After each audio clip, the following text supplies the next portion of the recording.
There's a team that comes from East Geelong, and they're wonderful to see. Oh, their backs are fine. Good morning and welcome again to the GDFL Footy Show, coming to you out of Geelong on a beautiful Saturday morning. A little bit cold, but that's all right. It's the time of the year. Last weekend we had a fantastic round of matches, a couple of big games on, a couple of one-sided games. Inverleigh Hawks, they were too good for the Anarchy Roos with Dalton Grundell beating 7 goals for the Hawks. East Geelong, too good for Winchelsea Sponner beating 4 there. The Bannockburn Tigers, a ripper game, knocked off the Belpost Hill Panthers with Martin Curtis, by all accounts, according to Craig McGough, an absolutely sensational game. Best on the ground for the Bannockburn Tigers. The Tommy Tigers, they continued on their winning way for 2015. Too good for the Werribee Central's Ducks with Jackson McLeod in sensational form again, kicking 6 goals. And the Geelong West Cheetahs, too good for the cellar dwellers in the Cryer Devils. And the 94.7 match of the day was the North Geelong Magpies out at the Keith Barclay Oval. Too good for the Belmont Lions at the end of the day, but an absolute ripper first quarter by the Lions with Luke Parker and Jamie Pittman kicking 6 and 5 respectively. Hello, I'm Dick Philpott, and once again I've assembled some of the biggest names and brains in country football to eradicate, adjudicate, articulate, but definitely not procrastinate. But first of all, the Mayor without the hair, life member, former president and stalwart of the Thomson Tigers, Johnny Mitchell. Good morning. Morning, Dick. How are you? Well, thanks, mate. Your boys are travelling along quite nicely at the minute. Yeah, they won Saturday. They weren't that impressive, I didn't think. But they won. A win, as you say, a win's a win, and we're happy to be going along with it.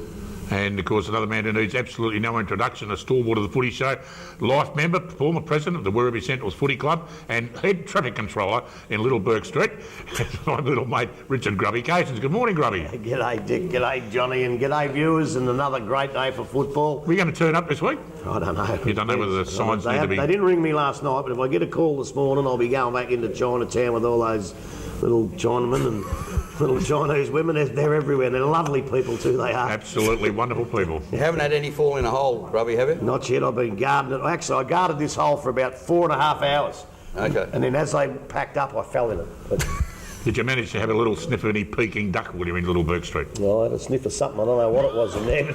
I think it was dumplings, pork dumplings. Yeah. But actually, I was right outside 7-Eleven and I had 6 meat pies. Little Burke Street and you're inside 7-Eleven. Yeah. No class. No class at all. You can, mate, I tell you, you can have your Peking duck and everything. I had 6 meat pies, 4 and 20, you beautiful pies. Oh, Sauce? Oh, yeah.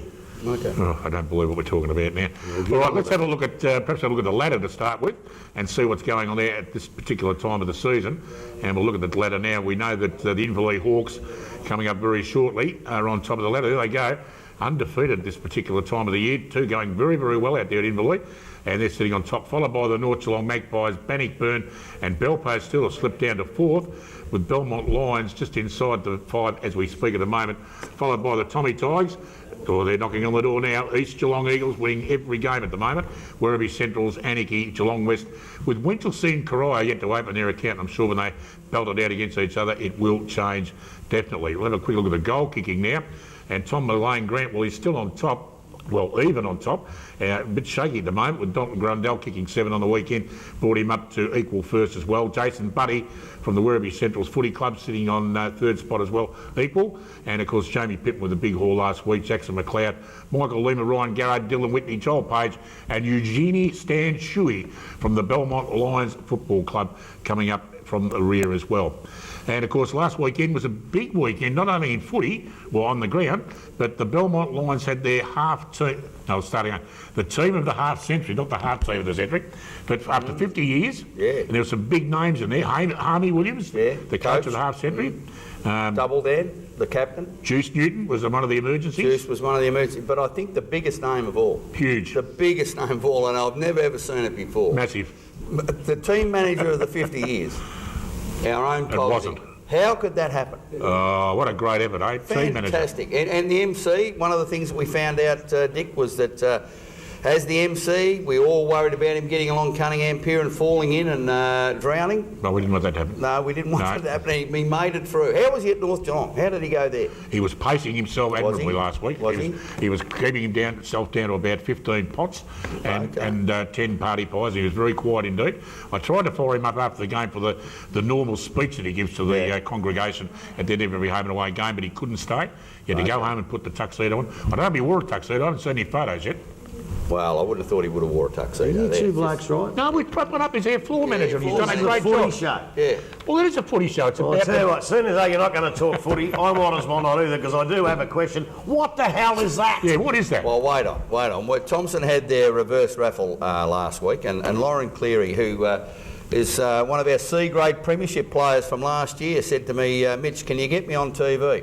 Lauren, I've got you on TV. There you go. This photo is certainly better. Well, it's certainly different to the one that we've got over at the footy club after last year's grand final. Is that the one which you got no clothes on? What? Oh, you told me that. I didn't say that. You told me I didn't that say in confidence. But Loza, here it is, and the C grade are ticking along quite well. And the A grade, they actually beat Werribee Centrals for the first time for 2.5 years. So what's happened there, Grubby? The wheels fell off the netball? Oh, they'll still win the flag again for the 15th year in a row, probably. I don't know, Dick, I don't know. But anyway, Loza, here you are. Well, that's not really a netball segment, but Sylvia Luxo actually plays her 250 game for the North Geelong Magpies this afternoon or tomorrow afternoon against Belpost Hill. All right. Now, we've got a little bit of time. Very quickly, how is the 5 sitting at the moment? Is Belpost Hill, you reckon they've sort of gone, or are they going to bounce? But what happens if North Geelong knock them off tomorrow? Don't worry about that question. I want a question. All right, what's the You question? always ask. Let me ask a question. Righto. Is Inverleigh flying under the radar a little bit at 8-0? Well, no one's been talking about them, but they're 8-0. I have been talking about them, but Dick, didn't North Geelong beat Belmont Lions last Saturday? Yes, they did. Well, you're saying what happens if they win tomorrow? What's going on there? Who? You said what happens if North Geelong beat Belmont tomorrow? Oh, no. Or today? Yeah. I know, slip of the tongue there, Yeah, Mitch. okay, yeah. That's why you made me and I didn't, that's all. No, Inverleigh, yeah, they're well coached. They're a good side. They are flying under the radar. They've beaten Belpost Hill, obviously. They've beaten Bannockburn. Yeah. They've beaten the Belmont Lions. They haven't played North They Geelong haven't played yet. North Geelong yet. That will be their test, especially on the big ground, because they both play a similar style of football. I reckon the top 5 this year, I think any one of 4 teams can probably win it. Well, 4. Only 4. So yeah. whoever finishes 5th can't. Well, I didn't say that. That might be one of the 15 might be one of the 4.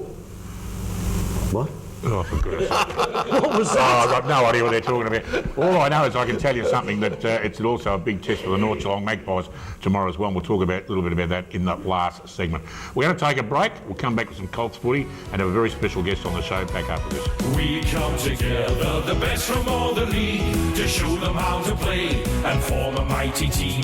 The pride of our region with all our favourite sons.